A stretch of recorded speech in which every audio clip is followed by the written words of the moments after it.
सबके सम्मान में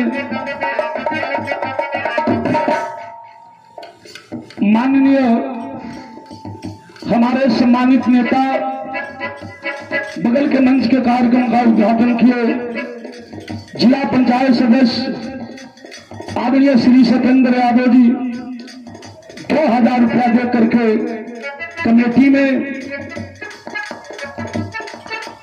माँ दुर्गा का आशीर्वाद भी लिए और आप सबका आशीर्वाद भी मिला। और वर्तमान अभी हम सबके महबूब नेता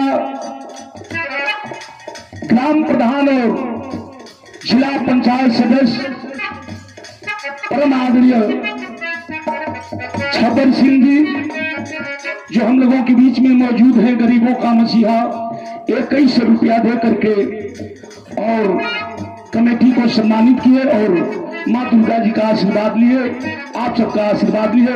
एक बार जोरदार तालियों से स्वागत कर दें। देखो हमारे मास्टर गीत बजा देने का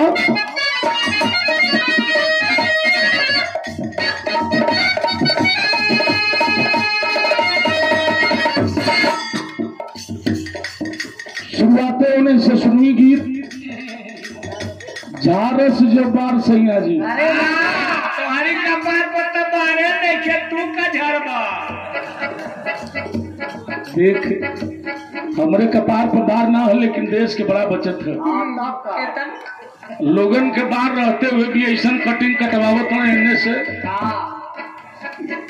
आखि मने बाहर रहते हुए ओकरा के एकदम बेकार कर देते हैं, ऐसा मशीन से ओके फेरवा देते हैं, ऐसा पेंट से रंगत हमने के नहीं खेत बढ़िया बा ना सर्फ लागे के बा ना शैम्पू लागे के बा लागे के बा कपारे पर ही लगे भैया पता नहीं कहाँ से हुए। एक घड़ी बोरा में कस के बाद तुम सर्फ वाला घूमत हुआ 100 रुपया में 3 किलो अब तबो रे के चक्कर में पड़ल हुआ।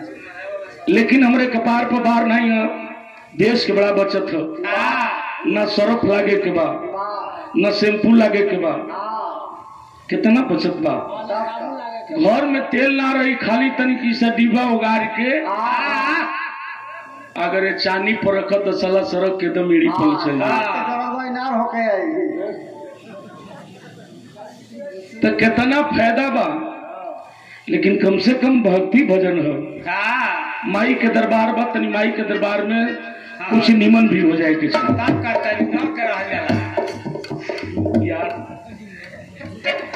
पार्वती भोलेनाथ के वार्तालाप होत बा। पार्वती भोलेनाथ से सवाल के लिखा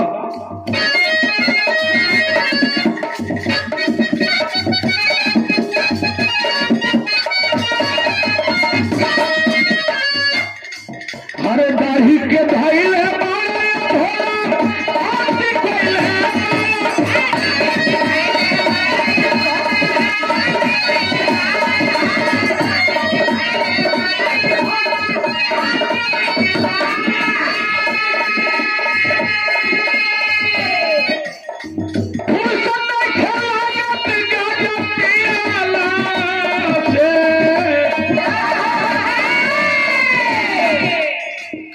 गजा भांग में भुलाई नहीं। तोरा खाए के बाद तगड़ी चोहाड़ा किशमिश बादाम खैत बाल्टी का बाल्टी दूध पियत तो खाली ये गड़ी चोहाड़ा ना खात हुआ, खाली गजा भांग में भुलाई हुआ है, झुरा के दे ढाठा हो गए। देह पर ध्यान दो, रउआ पियत नहीं हम गलत चिंता न बा। पार्वती कहली भोलेनाथ से कहा अरे दाही के भाई ले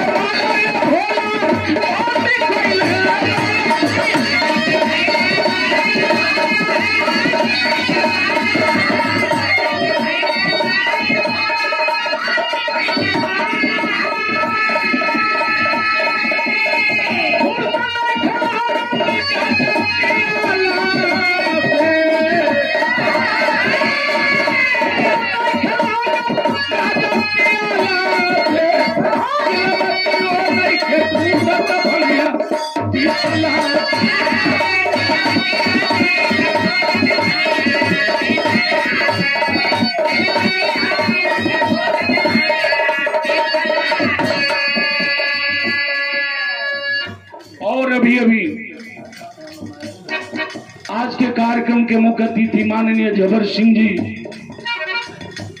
आप महोदय की तरफ से सम्मान आशीर्वाद 500 रुपये का बहुत बहुत स्वागत करते हैं। सकल पंच बाबू भैया लोग के प्राण पर लगी हो, मालिक सुखी रखे। महात्मा जी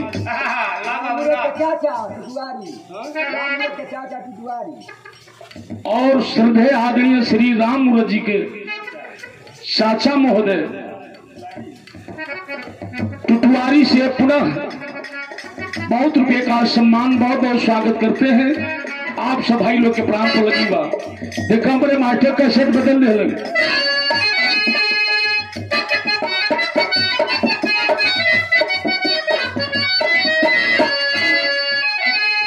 ऐसन ऐसन गीत चलत बा, अभी सुन लिये आप लोग। गीत धुन के कमी ना बा।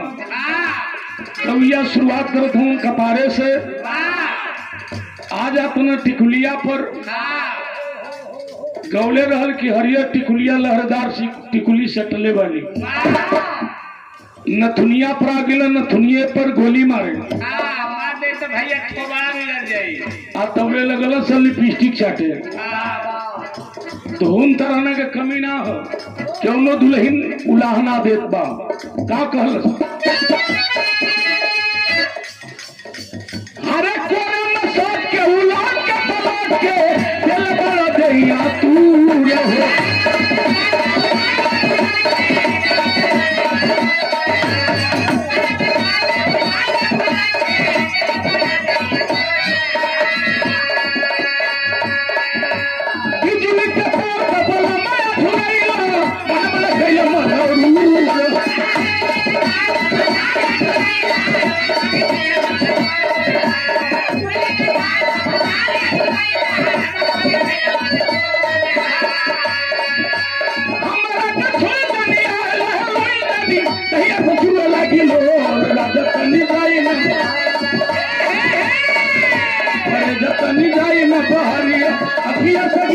रहो।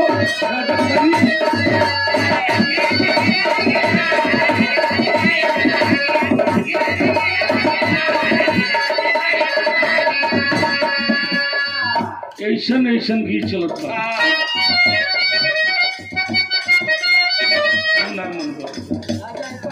देखा कर दूसरा नशा खा हमारे मास्टर बजा दिया। अरे बनावत निखैनी, अरे बनावत निखैनी असुना बुढ़ऊ दादा हो बनावत निखैनी।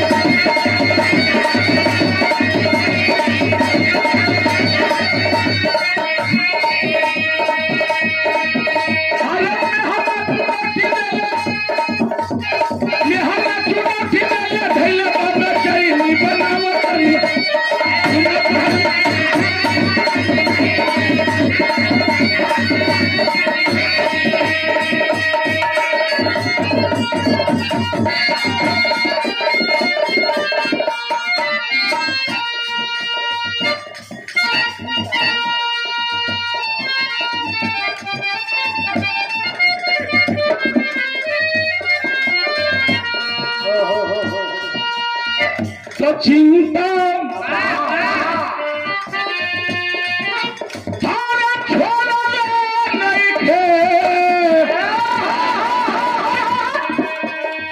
आई राम कभी भिखारी राजा के। तो चिंता तारा छोड़ा नहीं खे, ये बाबू राम का भिखारी राजा के। अरे हाल सुना महाराजा,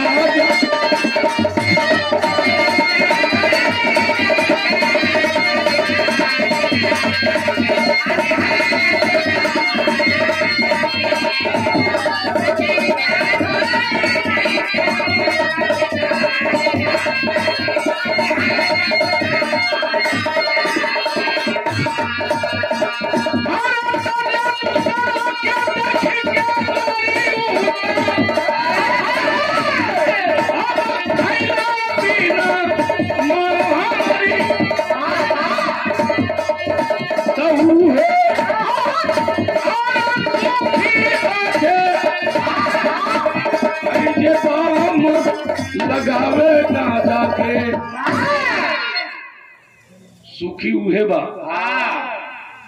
जे दम लगावे गांजा के। चल भैया बनाते चिलाम।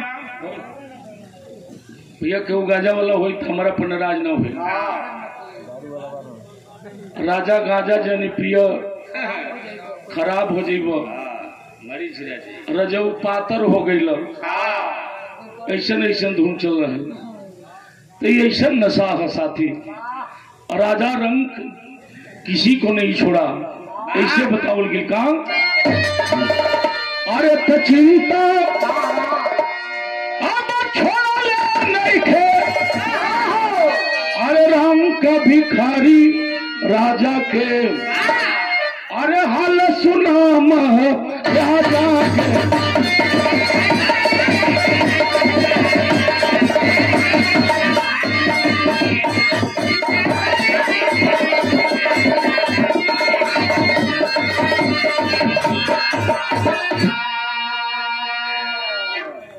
और इस भाव पर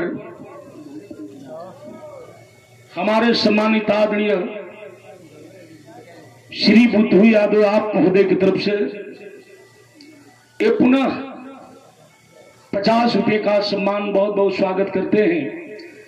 सकल पंच बाबू भैया लोग के प्राण पर लगी बा, जे जहां बैठ के गीत संगीत का आनंद लेत बा, सब भाई लोग के कोट कोट सप्राम बा। मालिक सुखी रखे, बड़ा सुंदर विरहा सुनली। आज ही के दिन पाप का अंत हुआ था। आज के दिन रावण का वध भगवान राम किए थे। उधर से आप लोग विरहा सुने, जटायु को भगवान अपने भक्त को जलाए, जबकि रावण सीता का हरण करके लेकर आया। लंकेश लंका में लेकर के आया राम, और रावण में लड़ाई बिछड़ी। एक प्रसंग इधर से भी भैया एक प्रसंग इधर से भी जगह से रही। आइए मास्टर।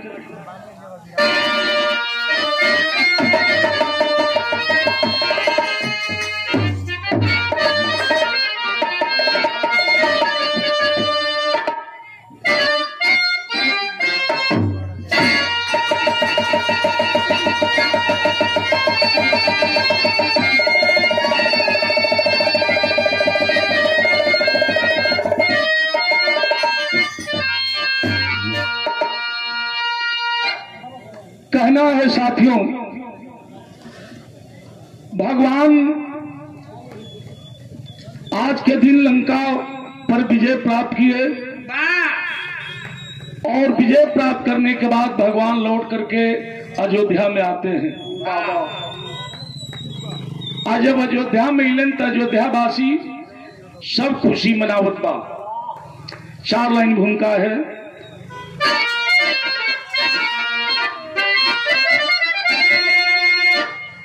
तो भाई मिथिला से एक बार संदेश आया,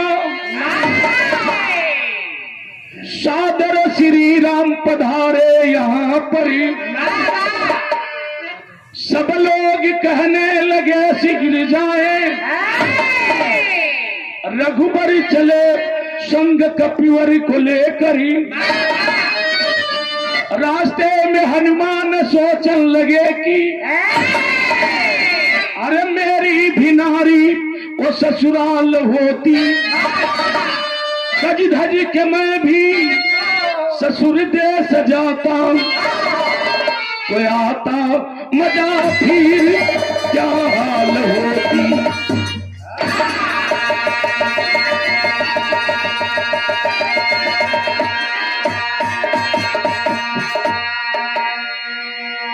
आज अयोध्या का लोग खुशी मनावत और तब तक पाती पर पाती आने लगी। कहां से केकर उपाती आवत बा? जनकपुर से बात उन चिट्ठी आवत बा। आप लंका से विजय प्राप्त करके रावण को मारकर और लौट करके आप अयोध्या में आए हैं।